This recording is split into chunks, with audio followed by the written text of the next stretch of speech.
Friends Tamil Nadu அரசுலேருந்து பாருங்கள் social welfare department ஆஃபீஸில் தான் வந்து ஒரு புதிய வேலைவாய்ப்பு வந்து கொடுத்துருக்காங்க. ஸோ இந்த வேலைக்கு வந்து எக்ஸாம் அந்த மாதிரி எதுவுமே கிடையாது. டேரெக்டாக உங்களுக்கு நேர்முக தேர்வு மட்டும்தான் வந்து இருக்கும்.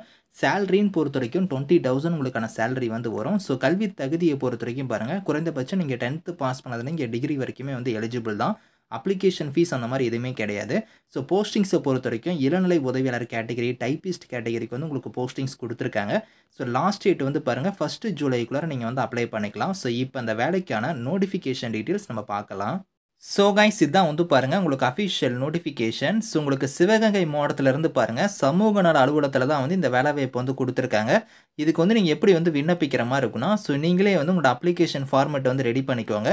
அதோட பார்த்தோன்னா இங்கே வந்து பாருங்கள் சர்டிஃபிகேட்ஸ் கொடுத்துருக்காங்க பாருங்கள். தேவைப்படும் சான்றிதழ்னா இந்த சர்டிஃபிகேட்ஸ் எல்லாத்தையும் நீங்கள் வந்து அந்த அப்ளிகேஷனோட இணைச்சு, ஸோ நீங்கள் வந்து மாவட்ட சமூக நல அலுவலகம் இருக்குது பார்த்தீங்கன்னா சிவகங்கை மாவட்டத்தில், அங்கே தான் நீங்கள் வந்து இதுக்கு வந்து கொடுக்குற மாதிரி இருக்கும். நீங்கள் வந்து இந்த அட்ரஸ்க்கு வந்து நீங்கள் போஸ்டரில் கூட சென்ட் பண்ணிக்கலாம். அப்படி இல்லைனா நீங்கள் நேரில் போய் கூட வந்து கொடுக்கலாம்.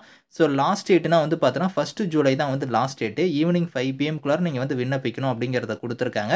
ஸோ இதில் எந்த கேட்டகரியில் உங்களுக்கு போஸ்டிங் வந்திருக்குன்னா, ஸோ உங்களுக்கு இளநிலை உதவியாளர் தட்டச்சர், அதாவது ஜூனியர் அசிஸ்டன்ட் கம் டைப்பிஸ்ட்டுங்கிற கேட்டகரிக்கு வந்து உங்களுக்கு போஸ்டிங் கொடுத்துருக்காங்க.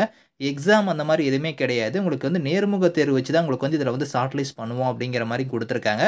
ஸோ இதில் முக்கியமாக வந்து பார்த்தோன்னா, ஸோ பெண்கள் மட்டும் தான் வந்து விண்ணப்பிக்கிற மாதிரி இருக்கும். அதே மாதிரி சிவகங்கை மாவட்டத்தை சேர்ந்தவங்க மட்டும் தான் நீங்கள் விண்ணப்பிக்கணும் அப்படிங்கிறத கொடுத்துருக்காங்க. இது வந்து உங்களுக்கு வந்து மாவட்ட வாரியாக வந்து இந்த நோட்டிஃபிகேஷன் வந்து உங்களுக்கு அடுத்தடுத்து வந்து வரும். இப்போ வந்து சிவகங்கை மாவட்டத்திலேருந்து கொடுத்துருக்காங்க.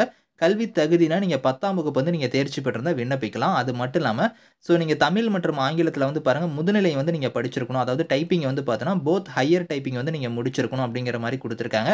அது மட்டும் இல்லாமல் பார்த்தீங்கன்னா சிஓஏ இல்லைனா பிசிஏ இல்லைனா வந்து எம்சிஏ நீங்கள் வந்து பண்ணியிருக்கணும் அப்படிங்கிற மாதிரியும் கொடுத்துருக்காங்க. ஸோ இதில் சான்றிதழ்லாம் என்னென்ன நீங்கள் இணைக்கணும் அப்படிங்கிறது இங்கே கொடுத்துருக்காங்க பாருங்கள். 10ஆம் வகுப்புக்கான மதிப்பெண் சான்றிதழ், அதுக்கப்புறம் நீங்கள் டைப்பிங் முடிச்சிருப்பீங்க பார்த்தீங்களா தமிழ் மற்றும் ஆங்கிலம், அதுக்கான சர்டிஃபிகேட், அதுக்கப்புறம் கம்ப்யூட்டர் ஆன் ஆஃபீஸ் ஆட்டோமேஷன் சிஓஏன்னு சொன்ன பார்த்தீங்களா அதுக்கான சர்டிஃபிகேட் வச்சிருந்தாலும் சரி, அப்படி இல்லைனா அதுக்கு பேச்சுலர் ஆஃப் கம்ப்யூட்டர் அப்ளிகேஷன் நீங்கள் சர்டிஃபிகேட் வச்சிருந்தாலும் சரி, அப்படி இல்லைனா மாஸ்டர் ஆஃப் கம்ப்யூட்டர் அப்ளிகேஷன் நீங்கள் வச்சிருந்தாலுமே நீங்கள் எலிஜிபிள் தான். இதில் ஏதாவது ஒன்று நீங்கள் வச்சிருந்தா நீங்கள் வந்து எலிஜிபிள் அப்படிங்கிற மாதிரி கொடுத்துருக்காங்க. ஸோ இதுக்கு விருப்பமும் தகுதி இருக்கிறீங்க. நான் சொன்ன மாதிரி வந்து நீங்கள் வந்து உங்களோட டீட்டெயில்ஸ் எல்லாம் நீங்கள் இணைச்சு, ஸோ நீங்கள் வந்து இந்த அட்ரஸ்க்கு வந்து நீங்கள் நேர்லையும் இல்லைனா வந்து நீங்கள் தபால் மூலமாக நீங்கள் வந்து விண்ணப்பிக்கலாம். லாஸ்ட் டேட் வந்து 1 ஜூலை தான் வந்து லாஸ்ட் டேட்டு. அதுக்குள்ளார நீங்கள் அப்ளை பண்ணிக்கோங்க.